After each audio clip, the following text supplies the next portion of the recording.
And then the other part of me had to go, why the fuck would that exist? You ass.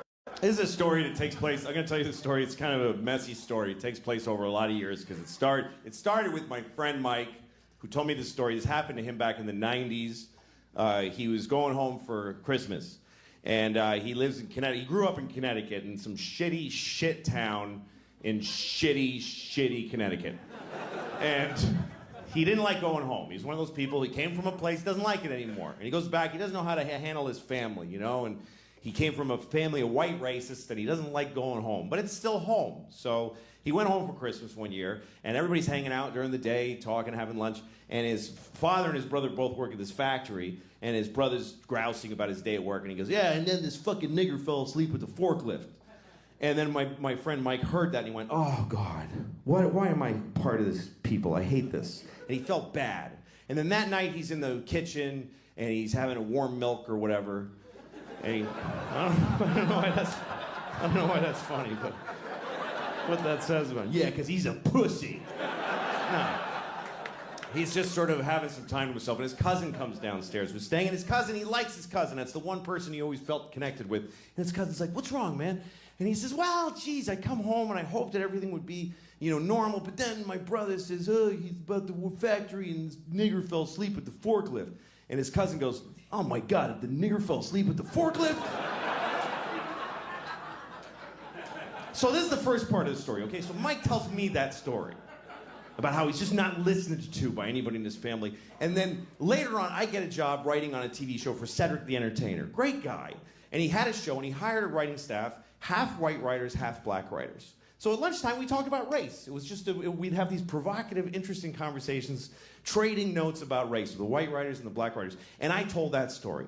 I told the whole thing about the guy, nigger the forklift, and then the cousin saying, nigger the forklift. And then one of the writers, a black writer, he goes, there's nothing worse than a nigger falling asleep at the forklift. Making it harder for the rest of us. Still, nobody's quite hearing what my friend was going through. And then, about a year later, I'm hanging out with my friend Dino. Dino's Greek. He has no dog in the race. He doesn't care either way. He's Greek. Greeks aren't white or black. They're just, he just got a big nose and he just stands there.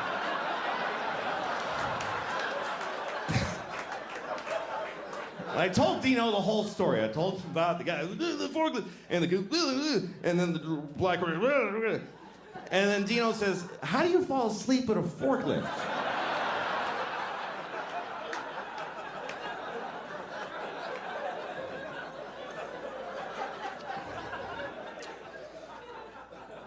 Both hands hurt. Both hands. Both my hips hurt. I'm lucky I have only one asshole. The whole fucking body hurts. When you're like in your 30s, you don't even think about it. You're like, because here's like, there's the beginning of your life, and there's the end. So like, you start like in your like you're your 30s. You just shuffle. You don't even aware of this movement. You're just shuffling along. Hey, this life is good. It's pretty cool. And then somewhere you're kind of aware that way down there, people are falling off the edge. Oh, I don't know. Weird. And then you're not thinking. Then you're all of a sudden you're close, and you're oh fuck, I knew that guy. Oh my god. Holy shit. But there are signs that your time is coming to an end, you know? Like they don't make my shampoo anymore. They don't make it. It's like, why'd you stop? Like, you're the only one. Nobody fucking cares about you. And so I thought, I'm gonna make my own. I'm gonna make my own shampoo. I'm gonna look it up online. I'm gonna look at the ingredients. I'm gonna make my own. And I found myself at a dinner telling a table full of people. So I decided to make my own shampoo.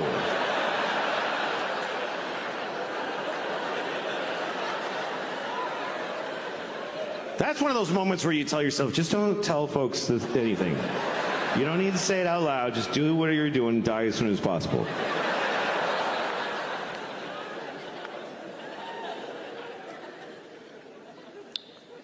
Do I have a huge stain? Yeah, that's all right. It's all right, so what? Okay. No, who's running? Oh, okay. I thought they were coming to bring me something. There's nothing you can do.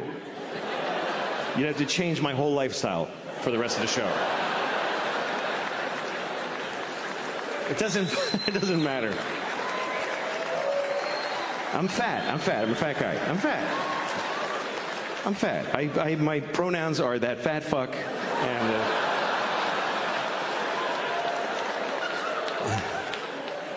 But here's the thing, I have body dysmorphia. I think I look good. I like this. I'm fine with it.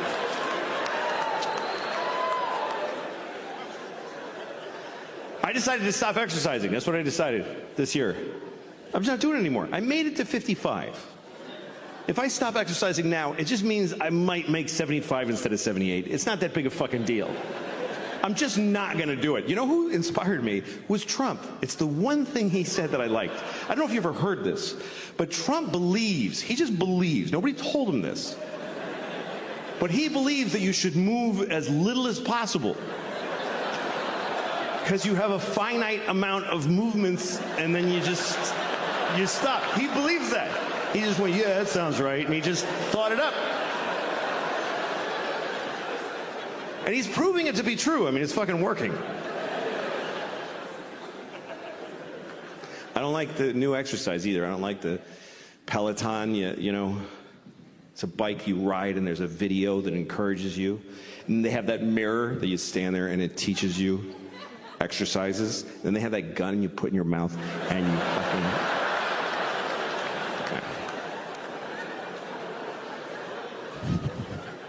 No, you shouldn't kill yourself.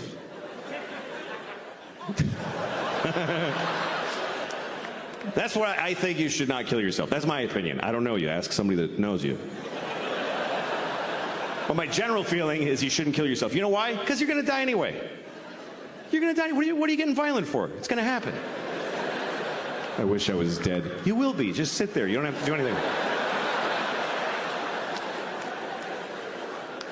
It really is the most effective argument against suicide, is that you're going to die either way. It also happens to be the best argument for suicide, which is awkward. Go ahead, you're going to die if you don't. Anyway, a friend of mine sent me a porn the other day. Folks can just send you pornography now. There's a porn, it was two old men. Like really. I like getting older though. Life is an education, and if you're older, you're smarter. I just believe that. If you're in an argument with somebody and they're older than you, you should listen to them. It doesn't mean they're right. It means that even if they're wrong, their wrongness is rooted in more information than you have. They've been here longer. If you're older, you're smarter. How many people here by applause are 45 or older? 45 or older applaud. Okay? That's about 60 people out of 2,400. Here's the interesting thing. There's way more. I can see you. There's so many more. This is Arizona. There are way more people in that demographic, but they didn't clap. Why? Because they're smart.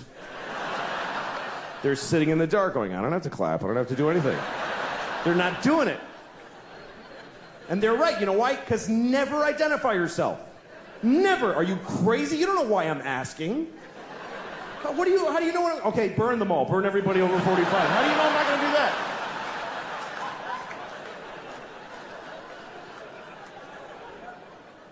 How many people here by applause are 40 or younger? 40 or younger, applaud. That's every time. Woo!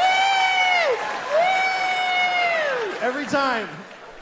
That is a weird thing to celebrate in a room where you're not the only people here. That's like going to a cancer ward. Not me. Woo! I don't have it. I don't have it.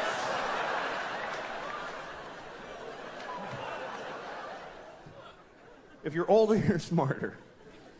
A 55-year-old garbage man is 1,000,000 times smarter than a 28-year-old with 3 PhDs. Especially smarter than him. Because this idiot has been thinking about 3 things for like 15 years. He's worthless. The garbage man is 55. He's had some experience. Things have happened to him. He went to Cape Cod one summer. He saw a dead guy floating in the motel pool.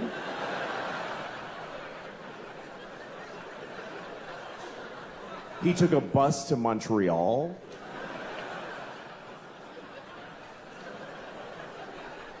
He got a hand job at a fair from a minor.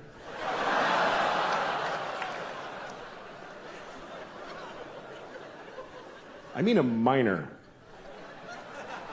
Not a minor, a minor. You understand? A minor.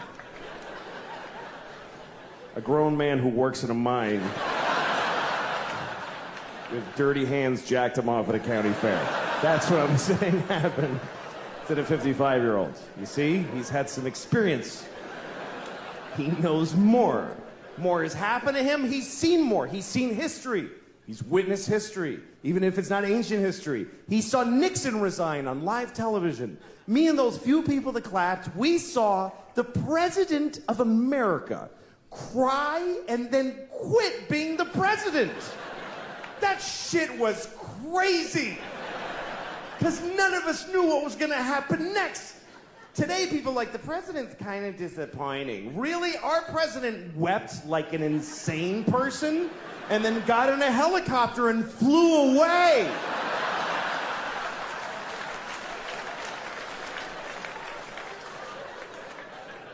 And the whole nation just watched him go.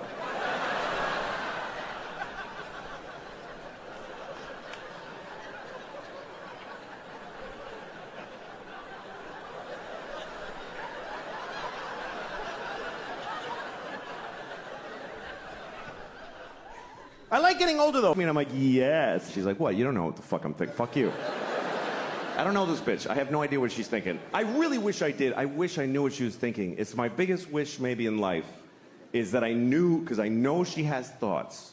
I know she does. There's no way she's just like, dog. There's stuff going on in here. I've seen it. You ever watch your dog make a decision? You ever watch your dog just walk in the room and then look around like...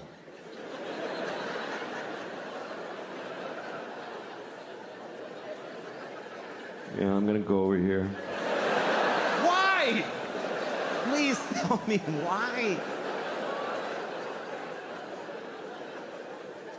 I think my dog thinks I'm insane. Because I look at my life through her eyes. Like, I'll watch TV for 4 hours. And from my dog's point of view, I'm just sitting there.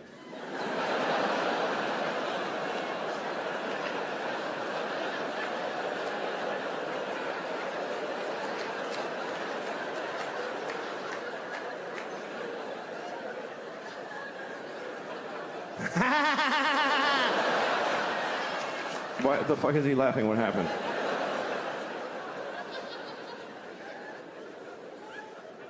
My dog is my life now because my kids are growing up. More jokes. Anyway.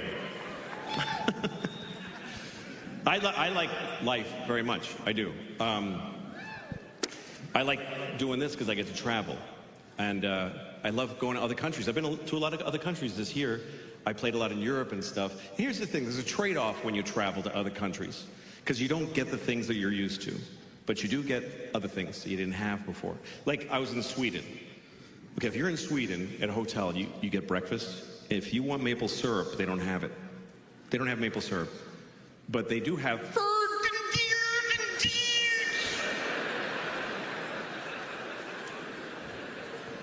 Do you have maple syrup? No, but we have...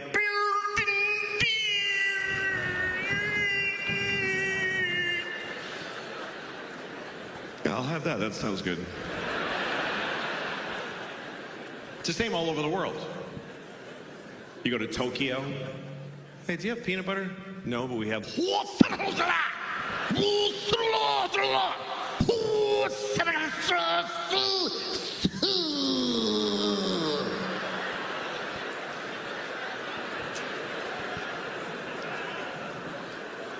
I don't know, is that spicy?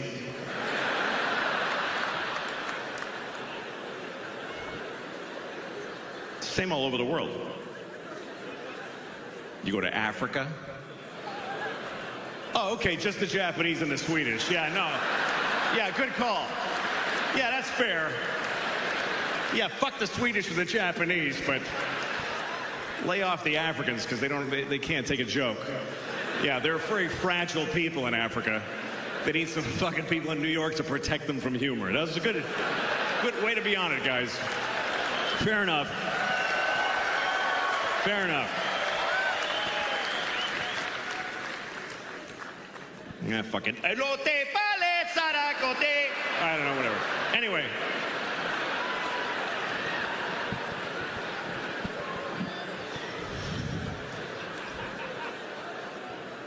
I love traveling. I was on a plane the other day. I farted so many times. God damn it. God damn it. I farted so many times. You know when you're on a plane and you fart a couple times, you're like, fair's fair, everybody's farting. But you ever just keep farting and you're like, this might be an issue. This is a lot of farting. This might be the most times anybody ever farted anywhere. And I was worried. Sure enough, when I landed, they gave me the airplane. They're like, you ruined it. Just fucking take it home. We tried flying it around with the doors all open.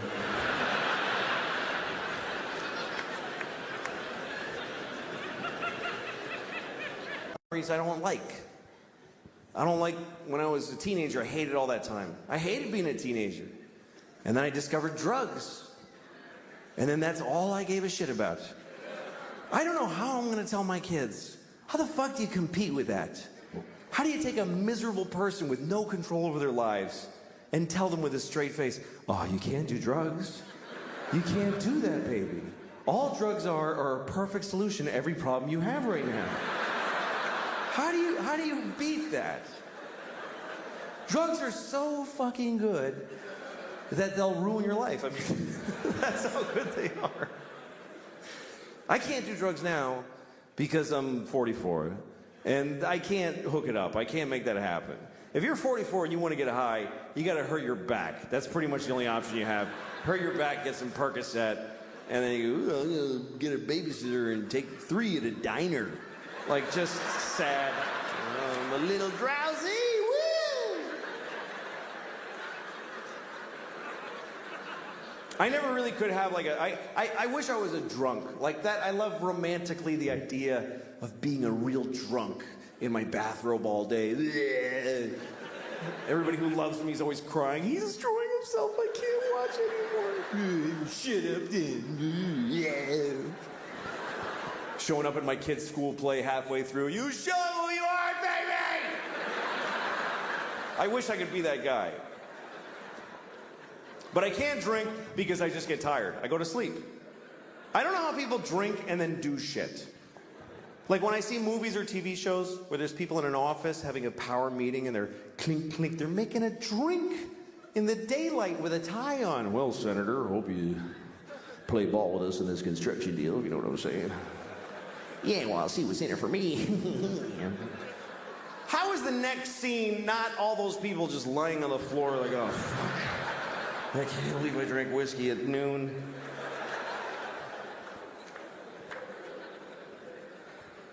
I can't smoke pot because it's the same thing. I'm too old for it. Sometimes young people come up to me after shows, hey, do you want to smoke some pot? I'm like, can I get my portion to smoke without you alone later? Because I don't want to stand in a parking lot with some 20-year-olds. Last time I got high, I was in Kansas City, and I got high because I was in Kansas City, and it was shitty. So after the show, so these kids that worked at the club, they're like, you want to smoke some pot? I'm like, yes. So I'm standing in a parking lot with these kids, like 20 years old, and we're smoking a joint. And I'm taking huge hits because I had no idea. I didn't know they'd been working on this shit like it's the cure for cancer. I didn't understand the fucking technology that's gone into making pot so powerful. Because when I was a kid, you could just smoke a joint for a while. Now you take 2 hits and you go insane. It's not doable anymore. And I was taking big hits, like big 1970s jean jacket, Bad Company hits. Here come the jesters, 1, 2, 3. It's all part of my fantasy. And I'm like, yeah. And even the kid with the wooden hole of no ear? The absence of flesh in his ear with wood? I don't know what that is. Even he was like, "That you should be careful, that's a lot of pot. That's very strong marijuana." Yeah, I'm fine. Running with the devil! Just fucking, and in about 10 seconds, everything just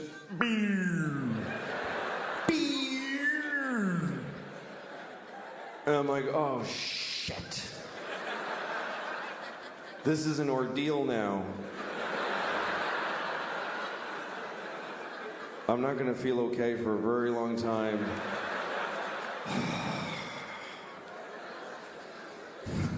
And everybody's just standing around and talking, and I'm hoping, like I'm really hoping, that I look like this.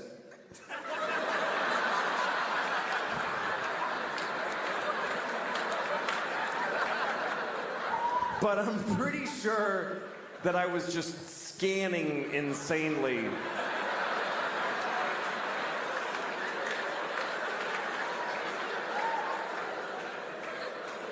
I was actually counting, like, look at her for 5, 4, 3, 2, 1. Switch to him. 5, 4, 3, 2. Randomize. Don't go in the same direction. 5, 4, 3. Nod your head. That looks like you're listening if you nod your head.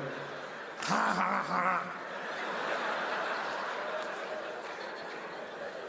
And at one point I realized I need to get out of here because the air is hitting my arm weirdly and they can tell.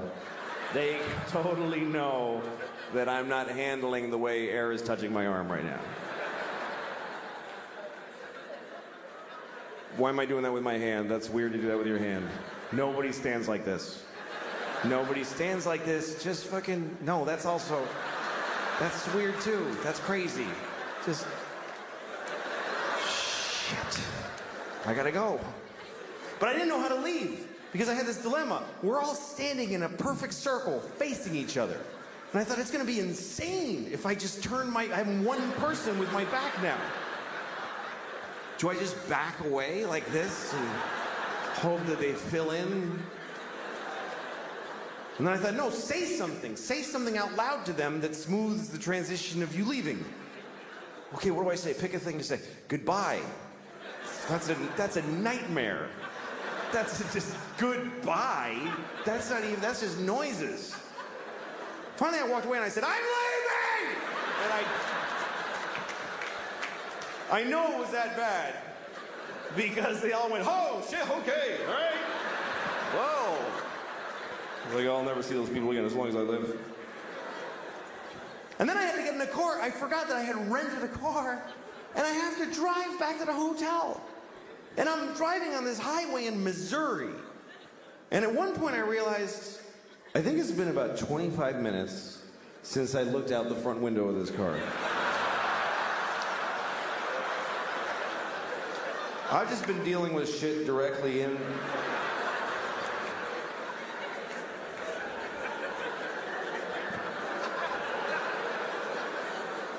Oh, shit. There's a whole spectrum of responsibility out here. I'm supposed to take part in this. And then at one point, I remember I was at a drive-thru, and I was terrified because there's a lady sticking her head out a window, and she's mad. She's going, sir, sir. I just kept saying, I don't know, I don't know, I don't know. I had the window closed. I had no fucking idea. What part of the transaction am I? Did I pay yet? Have I ordered? Have I been sitting here for 40 minutes just eating at the window and I ate the paper and everything? Sir, I just went, I don't want it. And I just fucking bolted.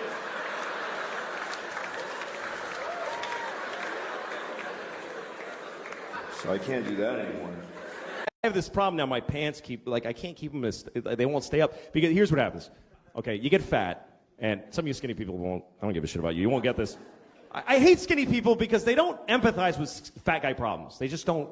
Like, you ever have a skinny friend, you're trying to tell them, like, I just wish I could have one donut and fucking walk away. I wish I could do that. I wish I had the power to eat a donut and And your skinny friend's like, well, just eat the donut then. What's this big deal? You should totally just have a donut if you want. You should totally go ahead and have one.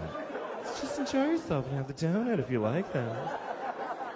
Fuck you. You don't get it. It's a whole spiral that begins with a donut. Later I'm killing hookers. I don't even remember what happened.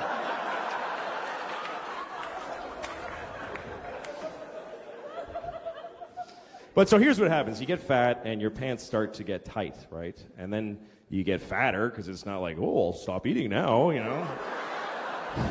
And then suddenly all your pants fucking hurt. Like every pair of pants hurts. And then you eat even more because it's like, fuck it now, man. Who even cares? Fat shit. Fucking obsessed with food. I went to this fucking thing with my wife and kids where it was like the kids and their kid friends and just a house full of assholes, you know, that have kids. And I'm just standing there fucking, I just want to kill myself and I just want a bomb to drop on the whole house and take us all out. And I get in there, but then there's a plate of cookies. And like, as soon as I'm like, that's when I'm done, I'm eating every fucking cookie on that plate. That's what I'm here. That's what this all is fucking that. So, and you have to have a strategy, you know? You can't just fucking stand there and just fucking, fucking eat.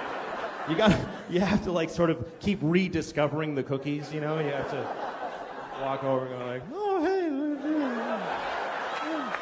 So who brought those? That's cool. It's interesting.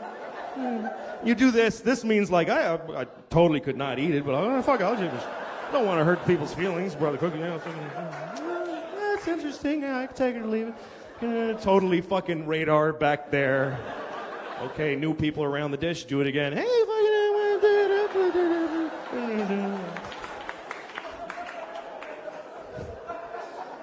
if people start noticing, you have to say something like, these are crazy. Like, I don't know what it is about them. Yeah, it's the fucking cookies. It's not you're a piece of shit that can't stop eating anything. But, so here's what happens. So you get fat enough, though, what happens is your belly starts to push out like this, and then it pushes your pants down to your pelvis because they won't hang in the normal place anymore. And then down there, they feel loose, and you start going, hey, losing weight, all right, I'm coming down. My pants are getting loose. I am getting thinner. I ate my way through to the other side. I did.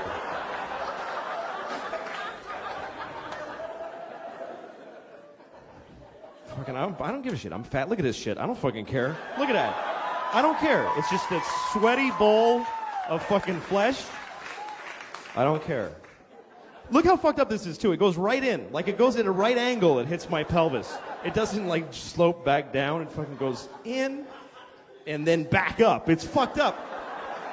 Like, when I'm in the shower and I'm scrubbing like this, when I get down there, I gotta turn in like this. I gotta actually make a turn. I'm gonna fucking cut in, or that crevice gets fucking filthy. It's ridiculous. It is. It's like a theater seat. There's like fucking receipts and shit and popcorn and fucking kids' toys and oh fuck, what the hell? My body's just falling apart, man. I got tits now too. I just got tits, and that is a fucked up day in a man's life. When you look in the mirror and you realize, fuck, I got because you don't see them coming. They're sort of pouting out a little by little, and then one day they just fucking fall a little, and that's it. You have tits. And they're there for good. They're not going to, like, go back. It's fucking over. That's the thing is that I'm 39. I'm not going to get better now. I'm not going to be all ripped when I'm 48. It's fucking over. It's this or a lot worse for the rest of my life.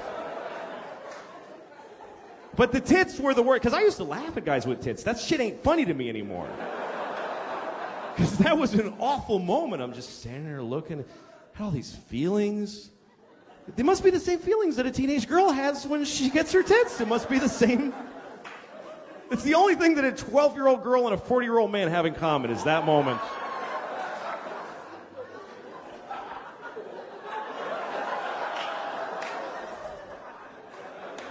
Nothing. To carry my books like this now. You know what the thing is? I don't give a shit. I don't care about how I look. I'm bald. I'm fat. I don't give a fuck. I'm married. I got 2 kids. My wife hates me. What am I going to get laid if I lose a few pounds? Who fucking cares? Like I'm going to get mad pussy if I suddenly look better? No. That shit is over for me forever. And I'm glad. I really am. I'm relieved. Now when I see a beautiful girl walking down the street, I'm like, hey, fuck you. I don't give a shit. You. Go fuck somebody else. I'll jerk off to you later. Probably have a better time.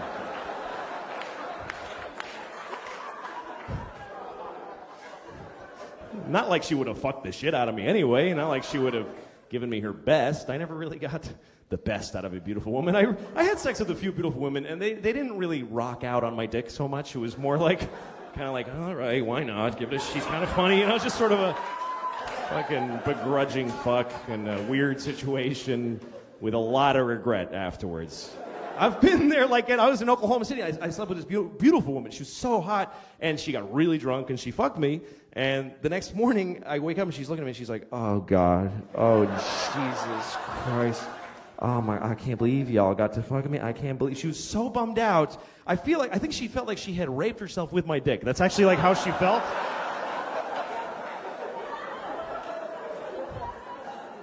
That's so weird to realize that you were somebody's bottom. Like you are somebody's place that they got to. That they saw you in their bed and went, oh, fuck, okay. All right, I gotta totally stop all this shit now. Fuck. I gotta go back to school. I gotta fucking reconcile with my dad. I go, oh, fucking shit.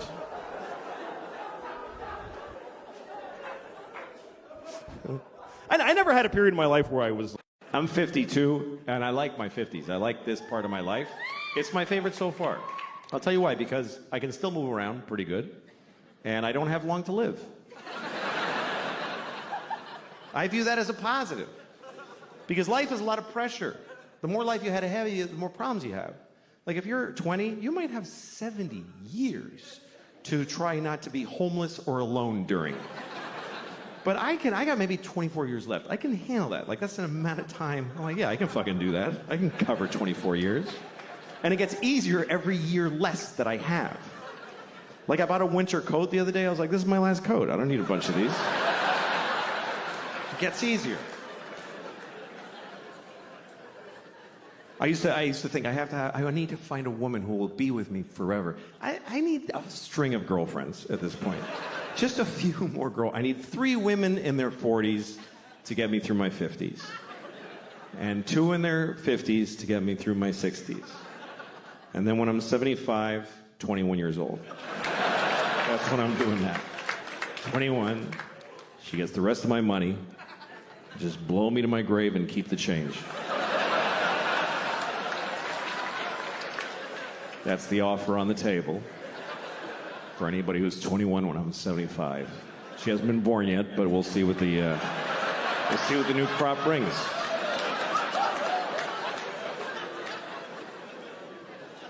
My French girlfriend, she's 42, which is perfect. She's pornographically hot, but she's willing to fuck this mess.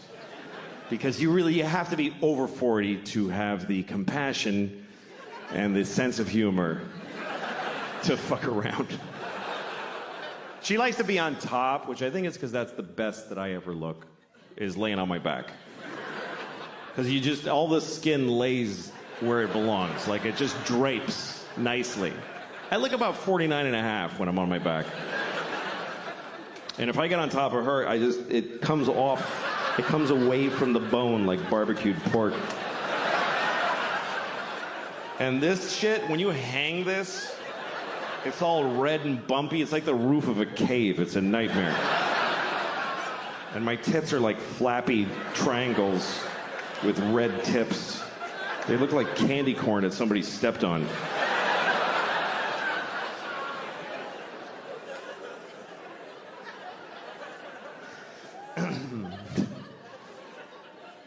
But it's nice. It's nice having a girlfriend. It's better than being married because, with a girlfriend you can switch. And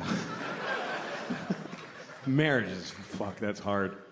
I feel bad for people that are in a bad marriage. If you're in a bad marriage, by the way, you know what you should do? Just stay home. Don't make people, just self-quarantine. Don't make people fucking look at you. You know those couples that come over for dinner and they're holding a gun to each other's heads like, hi, thanks for having us. Fuck. There's always that awful moment at dinner One of them's like, we saw that show on Wednesday. The other one's like, it wasn't Wednesday. We're gonna fucking puke because of your life. Oh, that's bad. I was on an airplane one time, and a married couple came on, and they had been sat separately. There was some mistake, so they're trying to figure it out. And the woman, she's supposed to sit here, she comes up to me and she says, would you mind moving so I can sit with my husband? And he's behind her, he's like,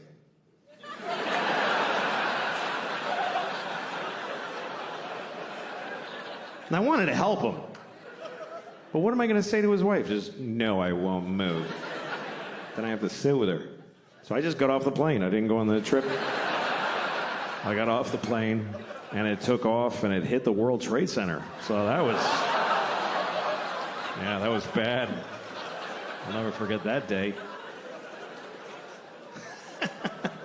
Oh, fuck, that was so unnecessary. That was wildly unnecessary. I don't know, man. I'm sorry. I'm fucking mentally ill. I don't know what it is. I've been thinking about this. You know, I think the thing is, I think I learned too early in my life that when I say something and people get angry, I just like how that feels. I don't know why, but I learned it too early. I think that's the problem. I learned that when I was 6. That's too young for that kind of, you know. I learned all the bad words when I was 6. I learned them all in one day from this old dude who hung around our neighborhood. I don't know if he lived there or what, but there was this old dude with a shitty coat and a dark tooth that was always walking around my neighborhood. And if you were a kid walking alone, he'd walk up and, hey, talk to you. Because it was the 70s. You could just walk up to kids and talk to them. Now you can't even fuck them. It's crazy how things are. I'm sorry. I know it's wrong to fuck kids, by the way. Just to be clear, I know that fucking children is wrong. I don't even need to be told. I just know that it's wrong. I would know it was wrong even if it was popular. Even if people were like, you should fuck kids, it's great. I wouldn't do it. Even if kids came up to me all the time, you should fuck me, I like it, I wouldn't mind at all. I would say, no, thank you, young man. Even if doctors proved that it was beneficial to the health of children to fuck them, I wouldn't do it. I wouldn't fuck a kid to save his life. That's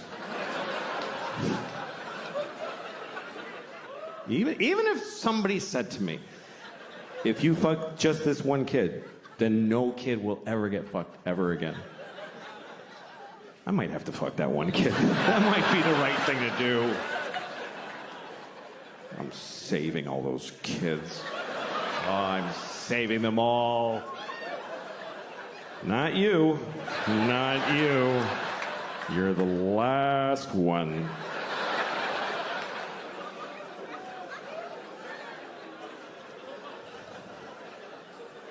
Hypothetically. Anyway, so the old man came up to me on the street, and he said, hey, do you want to know all the bad words? And I said, yes, I think I do. So he's like, all right, okay, fuck, shit, piss, dick, balls, ass, cock, diarrhea, pussy, fart, cum. And I was like, just felt so good. I went to school, I went right up to my teacher, I said, fuck, shit, piss, dick, balls, ass, cock, diarrhea, cum, fart. And she started crying. It's a true story. She was like, ah! Started crying. I had a boner. I was so happy. It's the best moment of my life.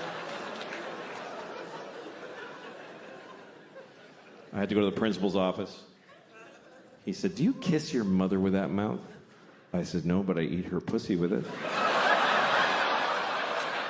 Yeah. Yeah.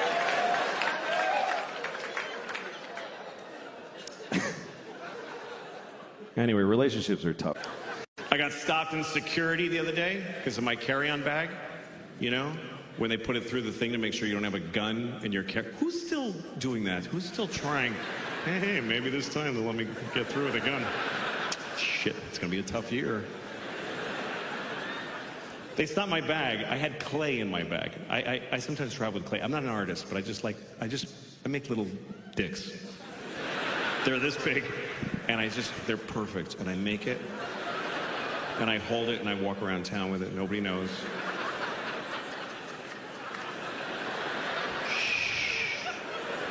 And then when I get frustrated, I just smush it. And now you're nothing. Now you're nothing. Anyway, it's relaxing. So I had clay in my bag. I didn't think this was an issue for security until I saw her. She took the plastic bag of gray clay out of she goes, it looks like C4 plastic explosive, like a lot. She says, what is this? And I go, that's clay from an art store. She goes, no, I can't let you have that. I said, okay. So she put it away and she said, have a nice flight. I'm like, look, either that's a bomb or it's not.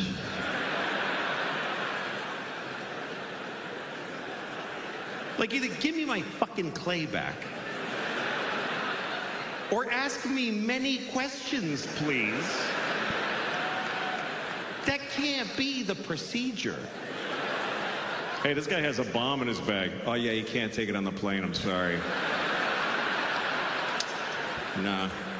We'll throw it out for you, but you can't take it on the plane because, I don't know, it's stupid. My oldest daughter's gonna be 13 next year. That's a big deal. That's a big deal. That's why all the parents ahead of you always go like, yeah, yeah, wait till she, that's when you get. I'm not afraid of her teenagehood. It's gonna be challenging and difficult, and she'll meet the challenges. I'm always proud of my kid. She's a good kid. Now, some parents are really afraid of their daughters. A lot of dads get scared. Like, I don't know what to do. I have this friend, his daughter's 15. He's like, she's going to start having sex. I don't know what to do. She's going to have sex. What do I do? I'm like, well, you don't do anything. You don't have a role in that at all.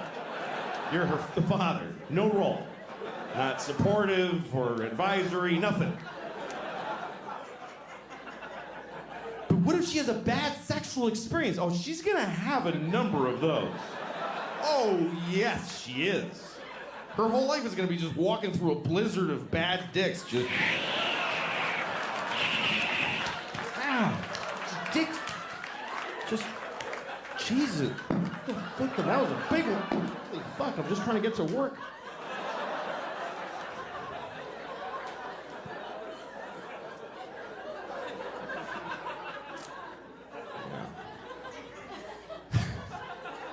But you get older and some things you can't do anymore. Some things you don't want to do anymore. That's a nice change. You feel some desires fall away, new things make you happy. But some things don't change, and some things I'm sick of. Like the constant perverted sexual thoughts. I'm so tired of those. Just the constant, she's fucking... It makes me into an idiot. I'm jacking off to morons and then, look at my tits. Yeah, your tits are awesome. It's just a dumb part of life that I'm sick of. It's all day, too. It's just, you can't have a day. I just want to be a person in clothes walking in a store and I just want to go to a library and ask for, hi, ma'am, I'm looking for a book about early Abraham Lincoln, like when he was like, shut up, wrap your hair around my dick and oh, shit. I'm trying to talk to her. That's really a male problem. It's really a male problem not being able to control your constant sexual impulses. Women try to compete. They're like, well, I'm a pervert. You don't know. I have really sick sexual thoughts. No, you have no idea. You have no idea. Because, see, you get to have those thoughts. I have to have them.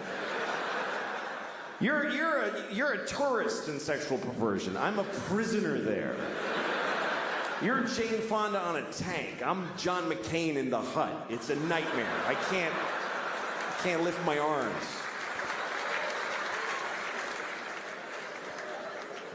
And for, men, sex is such a constant thing. We do, it's not even sex to us. It's just pussy. That's what we call it. Pussy. It's such a, it has nothing to do with women. It's not. I love her, so I have to make it nice and comfortable. Look, I do. I love my children. I love my wife. I wish I didn't. How awesome would that be to wake up one morning, fuck, I don't feel nothing for these assholes, and just walk out the door. But so far, no such luck. So I start the AC, then I put the groceries in, then I go to get my daughter out of the stroller. I got down there and I realized that the exhaust pipe is right in her fucking face. It's just fucking. I'm like, fuck! I almost killed my kid in the dumbest fucking way ever.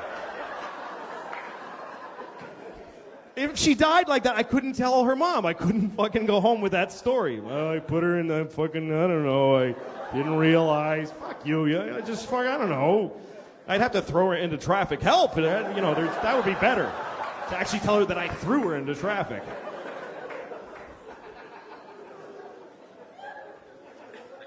Which was a scene from a movie. And it's a scene that I really hate. Every time I see it, it makes me angry, which is why I was looking for it on YouTube. And it's a movie I like. I actually like the movie. It's called Good Will Hunting. Remember Good Will Hunting? Of course, right? Matt Damon. Great performance. He plays a very complicated young man wearing a tight t-shirt for a whole movie. And here's the thing. Here's my issue with Good Will Hunting. Matt Damon also wrote the movie, okay? So he basically sat down and he's like, first of all, I am amazing. I'm a construction worker. I'm like working class. And I drink beer and I get in fights. I get in so many fights. My friends are like, you're out of control, man. And I'm like, shut up. This is the way I am. But then also, I'm a genius. Ooh. I didn't even go to school. I just know things. I don't know why. I just know them. And all the nerdy geniuses that studied for years are like, he's so much smarter than us. It's making us upset. It's insane. It's fucking insane. It only makes sense if he wrote it for himself to be the guy. So the scene I was looking for, it's the worst example of that in the movie. Here's what happens. He goes to a bar and he meets a woman and he likes her. And another guy likes her too. But she picks Matt Damon. Because he wrote the fucking movie, because he decided, you understand? She doesn't like him, she likes me, you better believe it. So he gets her phone number, and then he goes outside, and he sees the other guy in the window of a restaurant, and he decides to taunt him. So he goes over, he tells his friends, hey, come here, watch this. And he says to the guy, hey! Do you like apples? And the guy says, yes. And Matt Damon goes, well, I got a number. How do you like them apples? And all Matt Damon's friends go, oh! Oh! This was amazing! Oh! Oh my God! Oh my God! You were ready with that. How? You know how he did it? He wrote the whole fucking movie, okay? He made everybody say all the things. Otherwise, this doesn't happen. I mean, he hinges the whole fucking prank on the guy liking apples. The guy must like apples. Who would say yes to do you like apples coming from a clear antagonist? Who's setting him up, gathered his friends. Do you like, wait guys, watch this. Do you like apples? God damn it, I do. I wish I didn't. 'Cause I can tell this is not gonna go my way. but I can't lie. He'll know it. He'll know it because, boy, do I like apples. Do you understand? If he says no, Matt Damon is fucked. He's fucked in the face for life. He's got nothing. Do you like apples? No.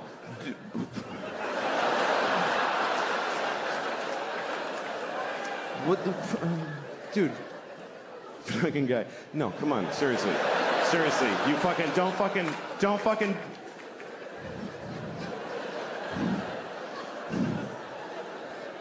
Do you like bananas? Because the woman gave me her telephone number. I love when I see a date. You know, you see a date, you can tell it's the first date because the way they're walking together, and she's looking up at his face trying to figure him out, and he's just a mess. The guy in a first date he has no actual personality. He's just a mishmash of different kinds of dudes for a couple of seconds each. Just anything. No cohesive, just like a ransom note cut out of a lot of magazines. Just, yeah, well, yes, I think so too. Whatever, just like a blind dick in space, just thrusting in infinite directions, hoping to find pay dirt at some place.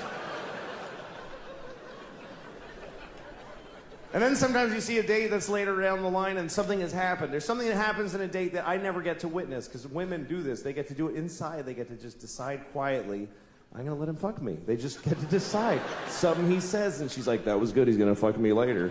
And he has no idea. He's still like trying all this shit. He still has no idea he's already in there.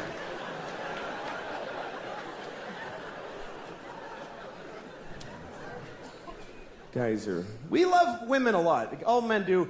And we just look at you. That's what I do. I just look at women. I just, like they're, cakes and windows. I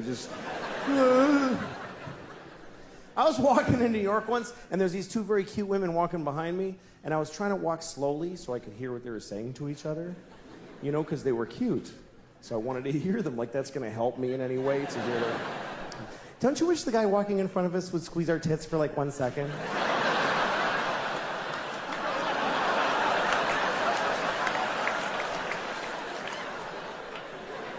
Okay.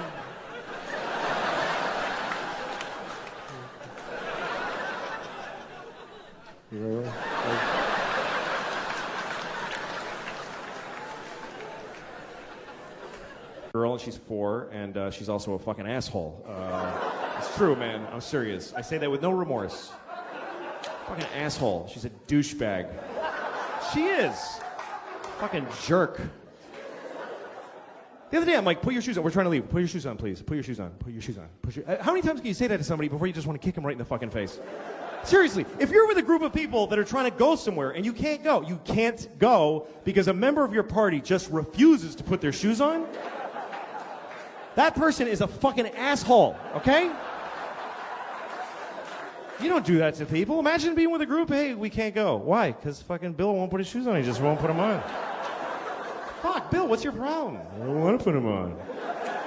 Fuck you. Fucking kids suck. Seriously. The other day, I walk in the kitchen. She's talking to my wife. She says, Mama, I saw a doggy today. And I was like, really? Where did you see a doggy? And she's like, I'm telling Mama, not you. I'm like, hey, fuck you. I'm just asking to be nice anyway. What, you think I actually give a shit about the dog you saw? Like that was going to be an awesome story that you saw a fucking dog. Who gives a shit? I got better stories than you. I have an interesting life. I'm on fucking television. I won an Emmy. You don't ask me what fucking happened to me today, you little bitch.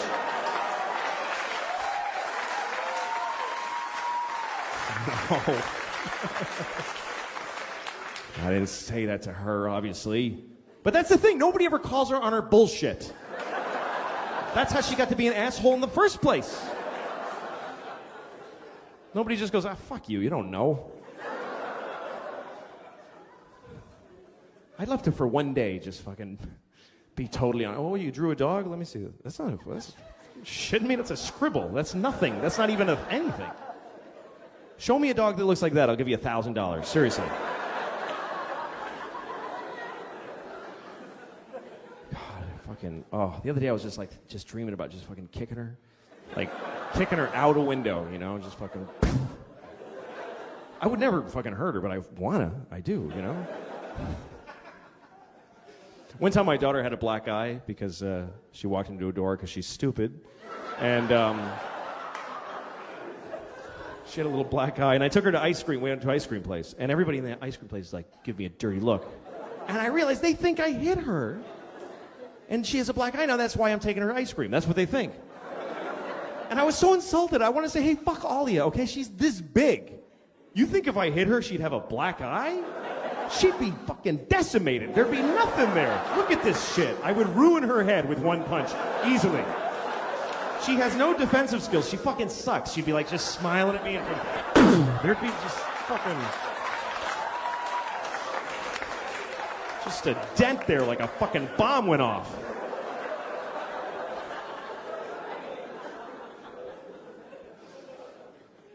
I don't know. I love my daughter, but people really don't get what it's like with a kid full time. Well, you know, we parents make you love our kids because we dress them up and take them out. Look at it, and everybody goes, "Oh, nice." But you don't know what she's like when she comes home. The dress comes off. She fucking rubs her ass in mud. She's fucking gross. She won't fucking take a bath. Like, you can't, once you have a baby, you can't force the kid. Fuck her. Let her sleep in her clothes. I'm not dealing with it tonight. Her hair gets clumpy. She stinks. Sometimes it's like fucking, just fucking rancid, stinky fucking kid. She fucking, in front of people, she like scratches her asshole in front of people. Like fucking deep asshole scratching in the fucking panties. And then she smells her finger. That's the kind of person I'm talking about. She's disgusting.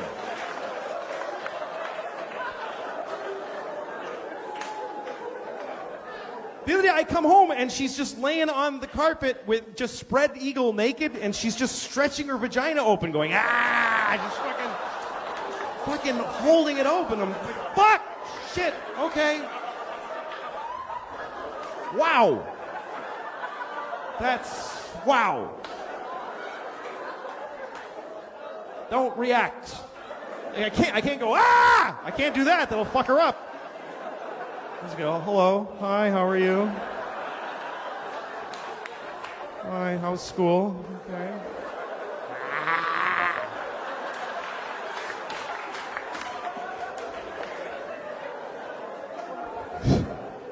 I don't know what the fuck to do about it either.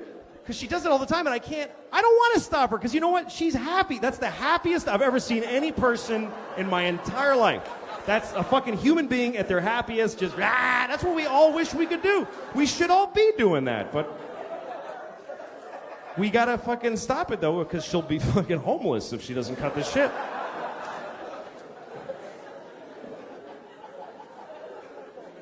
So yeah, it's fucking... My wife took the kids out. Penises and vaginas. Comedians used to talk about the difference between men and women, but you can't really do that anymore because they're not as different as they used to be. And there's more genders. There's a bunch of more genders. But there's not more genitalia. There's still just the two. There's no weird moments like, hey, that's a nice penis. Actually, it's a fachamba. You know, that doesn't happen.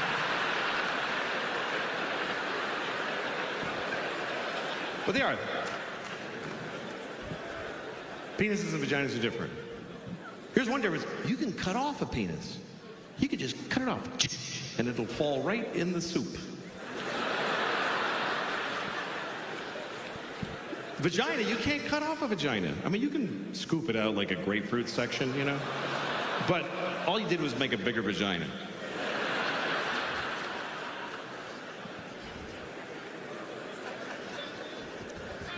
I kind of like it better when only half of you laugh at some of this stuff.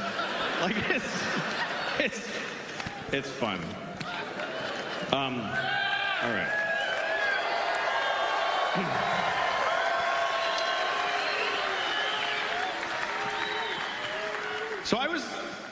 Let me ask you a question.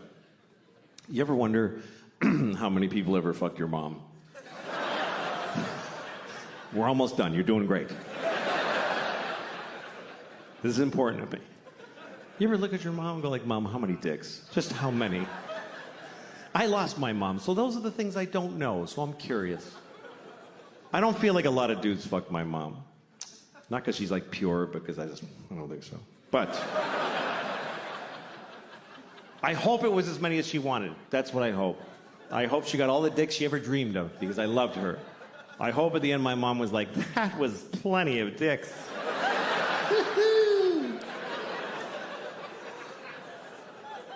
But I'll never know because you don't know your mom. That's the truth. You don't really know your mother. You feel like you know her, but you know what she told you. She didn't tell you shit. You don't tell your kids your life. What did your mother tell you? I won a swimming medal when I was 12. She didn't tell you, like, I used to fuck this guy at work. It was amazing. She didn't tell you that. Think about your mom's life story as she told it to you. There's huge holes in that story. Like, well, I graduated when I was 22, and then I met your father when I was 35. Feels like a lot of dicks would fit right in there, Mom. You know those movies where a mother and a daughter switch bodies? You ever seen a movie like this? It's always like Freaky Friday, some Disney comedy where a mother and a daughter switch bodies, and then they're like, whoa! Then they have to water ski and be in a rock band together. And then they switch back and they know each other better. That's the formula. I think they should make another one of those movies. But it should be about a mother who switches bodies with her son. But it's not a comedy, it's a drama. Like a medical affliction. They're upset the whole time. She's in the bathroom in the morning. I'm holding my son's penis. It's confusing. And her son is in her body. He's like, I don't want to be my mommy anymore. I don't like how it feels.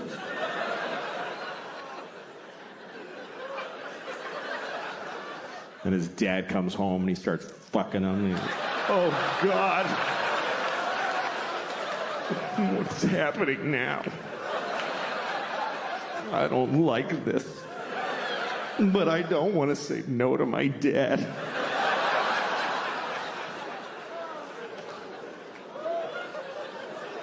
And then at the end of the movie, they never switch back. Live, I have no idea. You don't really ever get to find out. You never get to go, okay, I'm dead, so 80. You don't ever get to have that thought. This is it. You get to go, this is probably it. That's your last thought. It's probably it right here. Yeah, well, we're all gonna die at some point. It's true, man. And you find out at some point, it's an interesting thing about human beings that we live with the knowledge that we're gonna die. I found out when I was 7 that everybody dies. My grandfather told me. He said, everybody dies!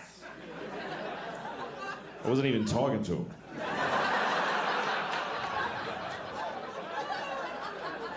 I was just trying to blow out the candles.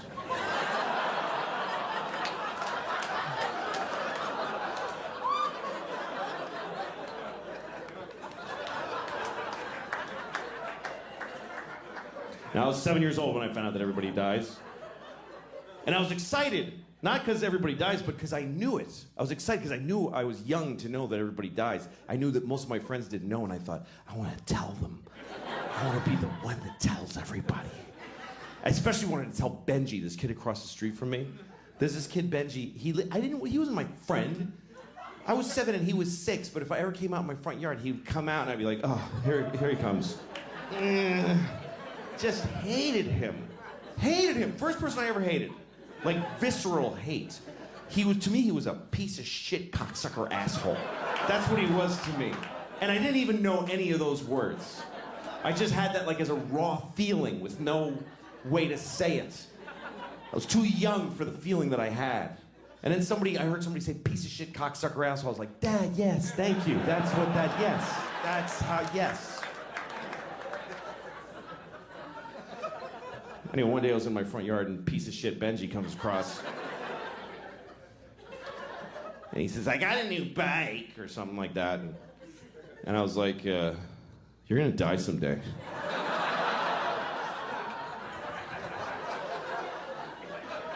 And he was like, what? No, I'm not. I said, yes, you are. Everybody dies. You're gonna die. and your mom's gonna die, and your daddy's gonna die. In that order. He was really upset, and he starts running. It's still funny to me. It still makes me laugh 40 years later. I can still see it so clearly, and it still makes me laugh. Run, Benji! You can't run from this shit, bitch! It's gonna get ya! I wonder if he's dead.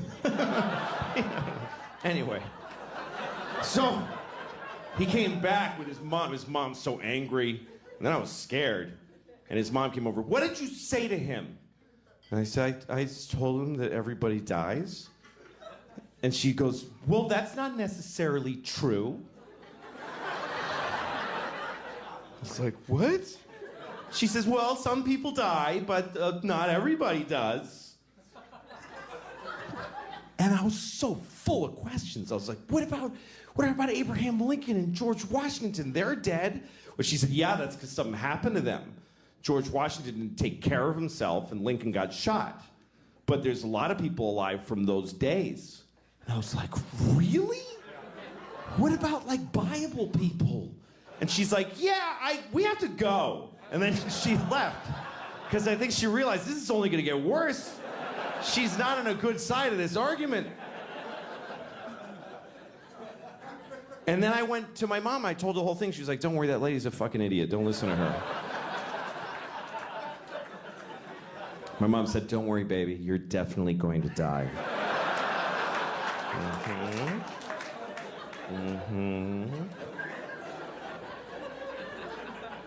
People from the Bible. I wonder if people in the Bible knew they were going to be in the Bible. Like, you guys, this is totally going to be in the Bible. This is totally, you guys are going to get in the Bible, everybody. I'm going to get my roots done so I look good for the Bible.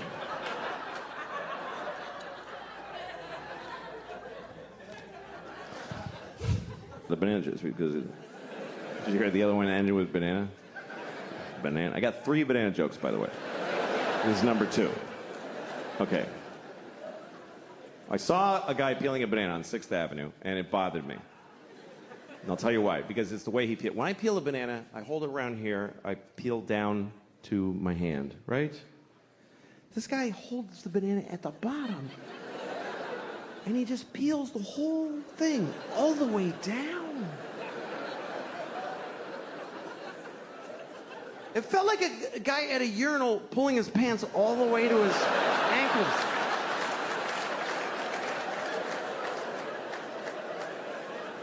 I was like, dude, TMI with that banana right now. What are you, making a smoothie on 6th Avenue? What are you doing? The banana was like, hey. You don't even know how much you're gonna eat. I have a bruise right here.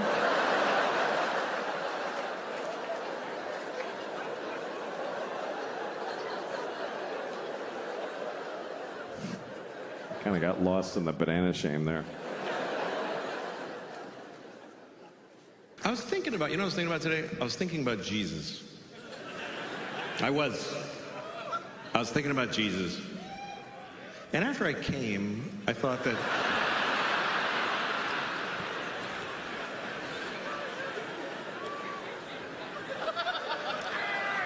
here's what I think.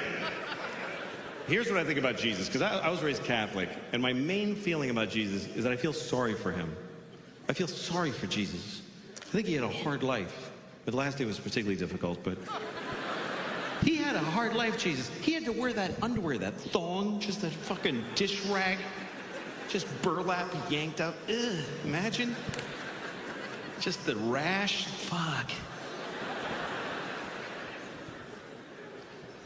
But I've been thinking a lot about Jesus, and I've been thinking about a lot about his life, and I started reading a book. I have one here. I have a book about Jesus right here that I want to share with you. This is a book about Jesus Christ. Just give me a minute here. Okay, this is a book about Jesus. Actually, the whole book is not about Jesus. Only this much. Only that much is about Jesus. The rest of it is the Jews going like, and then we walked for 50 years in the desert, and we only had a little bit of oil. It was difficult. It's verbose. It's a lot. Look at it. It's just Jews just fucking, and then Jacob bought a goat, and he had Isaac, who had Ruth, who had Abraham. And Abraham lived to be 800. Yeah, I bet he did, too.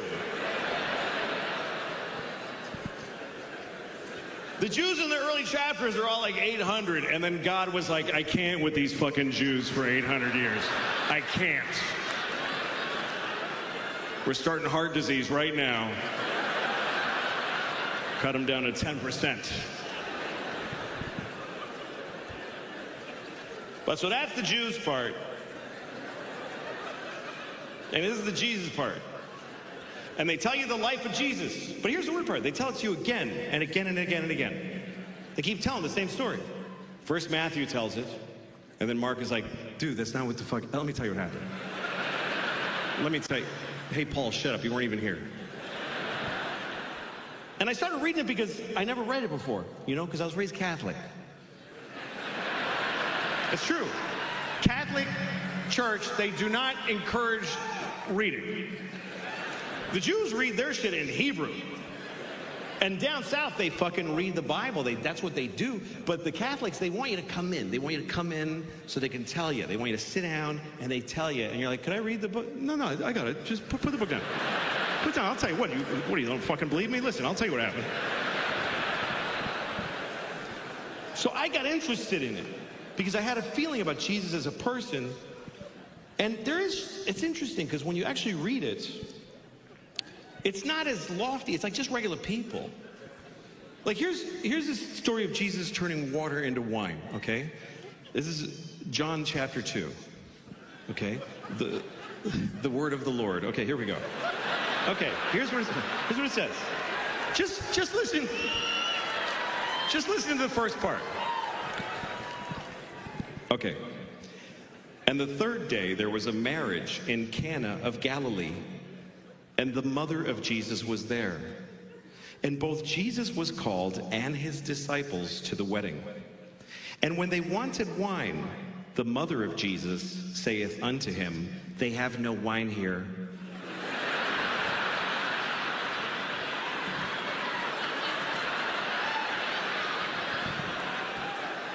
This is just anybody's mom at a wedding.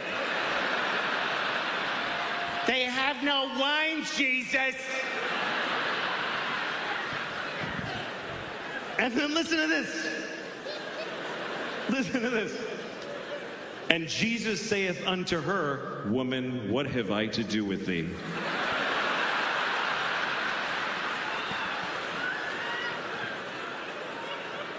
Jesus is like, Mom, don't. Fucking don't.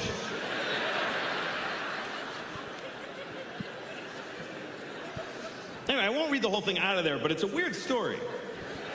Because he's at a wedding, and they don't have any wine, so he goes to the guy who runs the wedding and goes, hey, what's up? And the guy goes, yeah, sorry, man, there's no wine.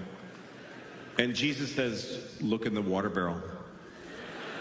That's all he says. Just look at the water barrel. Like a close-up magician, like flip over the card. Maybe it's not the Red Queen. So the guy looks in the water barrel, and he had turned it all into wine, and everyone rejoiced. Except the guy running the wedding was probably like, we did need some water. This is actually a bigger problem. I have a feeling a lot of his miracles were met with mixed... Like, thanks, Jesus, that's... Fuck. That's a lot of fucking fish, Jesus.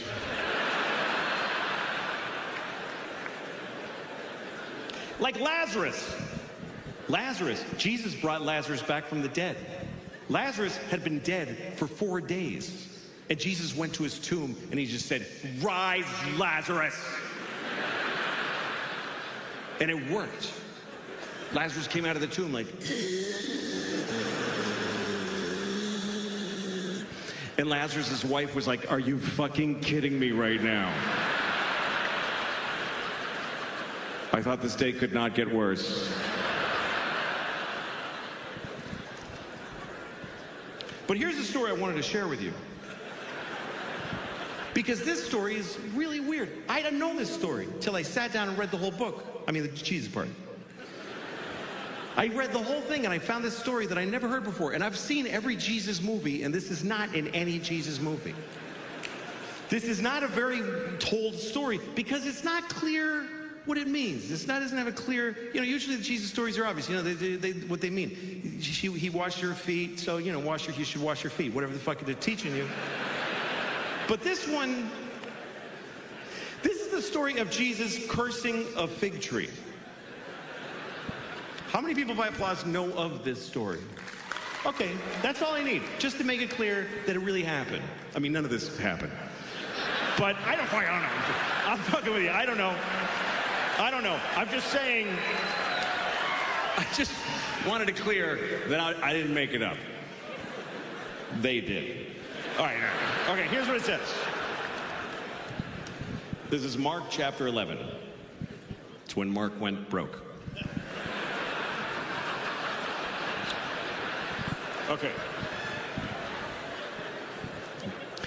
And Jesus entered into Jerusalem.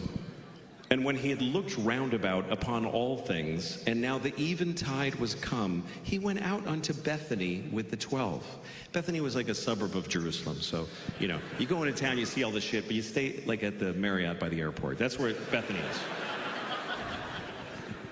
And on the morrow, when they were come from Bethany, Jesus was hungry. And seeing a fig tree afar off, having leaves, he came, if haply he might find anything thereon. But when he came to the tree, he saw nothing but leaves, for the time of figs was not yet. And Jesus answered and saith unto the tree, no man shall eat fruit of thee hereafter and forever. And the disciples heard it. And in the morning, as they passed by, they saw the fig tree dried up from the roots. And Peter, calling to remembrance, saith unto him, Master, behold, the fig tree which thou doth curseth is withered away and dead. And Jesus answered and saith unto them, have faith in God.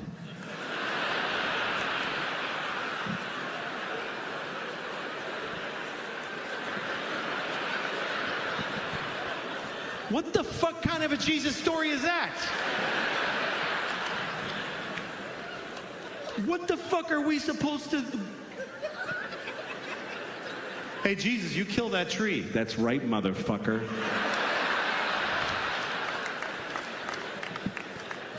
What are we supposed to learn from cranky, hungry Jesus? There's no figs on the tree, so he's like, you're fucking dead, you piece of shit tree. You're fucking dead. And the tree's like, but the time of figs is not yet. It's just, I need another week. You want fruit out of season, go to Whole Foods, you fucking Jew. I didn't do anything.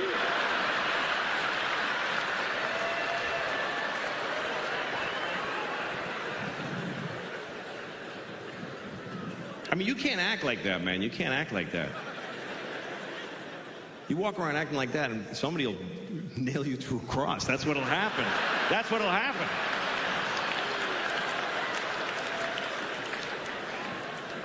There's a few missteps in the Jesus story, I'm telling you. Like when he went to Jerusalem for the first time, his friends put him on a donkey and they took him through town, through Jerusalem, and they're like, King of the Jews, y'all.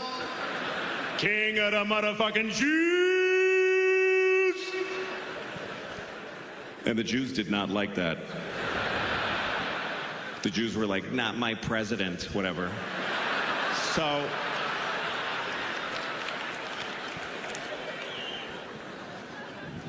So they nailed him to a cross. And here's... It's really a flaw in men that we would all do that. If you're a woman, you could ask any guy on planet Earth, can you squeeze my tit for 1 second? And 100% of us will go, oh yes, of course. That doesn't matter. I could be doing open heart surgery. Oh yeah, okay. though. Don't worry. He's not your tits. Don't worry about it. I don't know why we love tits so much. Some people say it's because we breastfeed, but so do women. Or, you know, baby women. Not grown-up women don't usually. You don't see like a 68-year-old woman, like a stately look, you know, like Sigourney Weaver, like sucking milk out of a young woman's tit. Thank you, Deborah. I'll see you tomorrow, 2 o'clock. It's not usually the thing, is the elderly breastfeeding from the young. Except for at the end of The Grapes of Wrath, which I don't mean to ruin that book for you, but you should have read it by now. I don't know if you read The Grapes of Wrath, but that's how it ends, with an old dying man sucking milk out of a young girl's tits. And then the book is over. And you're like, Jesus, what happened at the end there? That's crazy.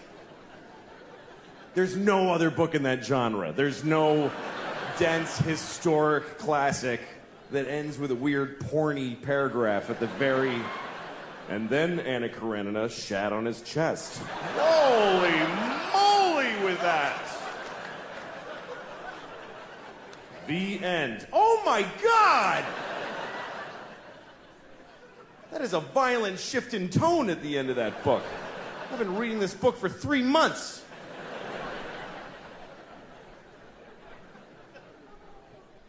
But we do, we love tits. And you always know a tit. You always know a tit. You know, like, you ever been in a crowded place, like a subway or a sports stadium, and you're smushed in with other people, and your elbow touches a tit behind you, like, that's a tit! I just touched it! I know that was a tit! I know it!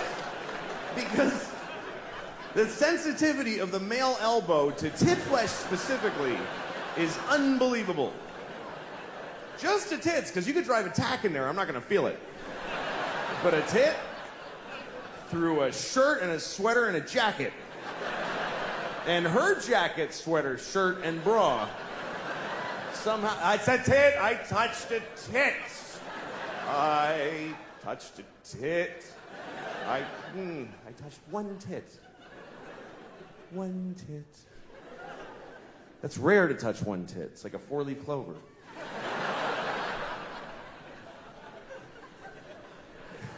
Usually you touch it. The only time you touch one tit is when it was an accident or you didn't have permission. But otherwise, when tit access is granted, it's usually good for 2 tits at a time. It's once you're on one, you really have to screw up really badly and quickly to lose tit access between tits 1 and 2. You must have said something really dumb on the first tit that you didn't get the second one. Oh, yeah, it's like your mom's dirty whore tit. Why, what? I said I liked it. That's what I meant, is that I like it. I like your mom's dirty whore tit. And I like yours. And if it's up to the guy, we're gonna touch both tits. No guy touches a tit and then goes, you know what, I'm good with the one. That's fine for me. Everything in moderation. We're gonna touch both. Even if something terrible happens in the middle of, oh yeah, there's a bomb! Oh shit, come on, come on! Let's get your tits out of here.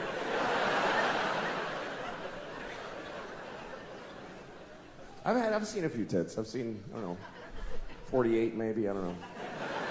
Yeah. All right. Okay. So, I was at the grocery store, and I needed bananas. So, I go over to where the bananas are, and there's a black woman at the bananas. It's gonna be okay. It's gonna be okay, I swear. I understand. White people are very scared of discussing bananas and black people in the same conversation. I understand. If I have a black friend over, I would never offer him a banana. I don't know why, I just wouldn't do it. Hey, you want a banana? Why the fuck you asking me? Hey, man, I'm sorry. Have an apple. I'm really sorry. These are just the facts of the case, all right? I was in the store looking for bananas, and there was a black woman at the bananas. And I didn't want to go there while she's there because of COVID. We're all giving each other space. So but I do want to be next. So I'm waiting. And she's kind of taking a long time. And the longer she takes, the longer I am a white man watching a black woman choose bananas.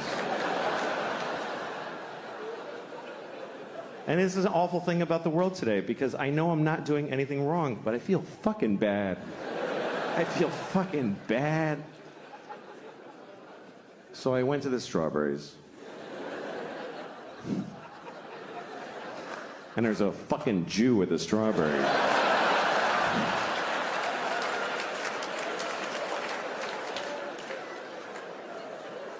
Here's a nice one.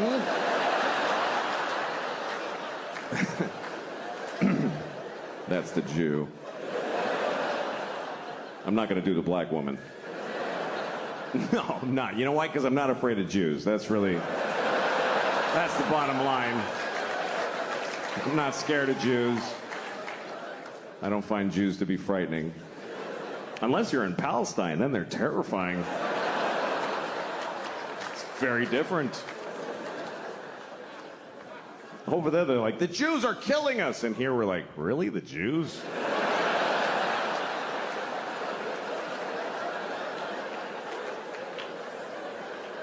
We've been slapping them around for years.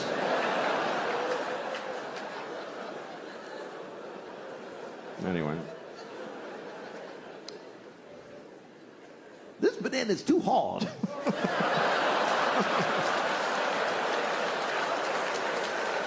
Well, this banana's soft, but I'm not gonna have it till Tuesday, so I'm gonna buy the hard one and wait. Just trying to be fair. Just trying to be fair to the Jews.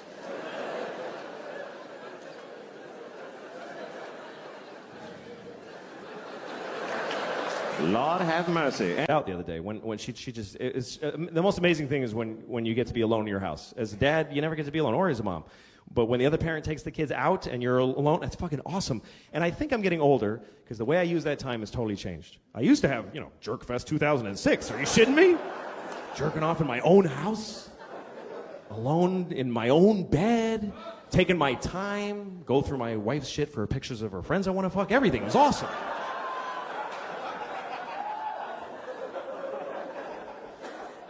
But I'm older now, so I don't do that. I don't care about that. Now, when everybody leaves, you know what I do? I just shit for hours. I take a big, long, beautifully private shit with nobody fucking with me. That's my dream in life, is to take a shit without people fucking with me. Because when you have kids, first of all, the other parent starts banging the window on the door. Get out of there! Help me! Or my 4-year-old walks in while I'm shitting. She just fucking walks in the room and does a little dance. Like, get out of here. My asshole's this big, I'm pushing his shit out right now. I don't want to see a cute face at this moment. That's traumatizing. And so when they leave, even if I don't have to, I just shit for a fucking hour. My ass dries out. I don't care. I stay there because I love shitting. That's how old I am. I love to shit. It's my favorite thing. I don't know why they call it number 2. I think it's easily the best one. In my book, it's number 1.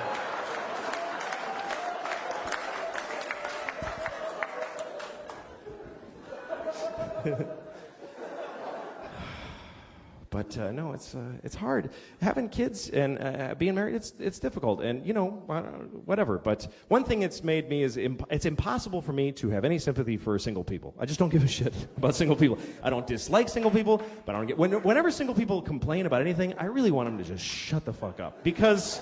First of all, if you're single, your life has no consequence on the earth. Even if you're helping people aggressively, which you're fucking not, nobody gives a shit what happens to you. You can die and it actually doesn't matter. It doesn't.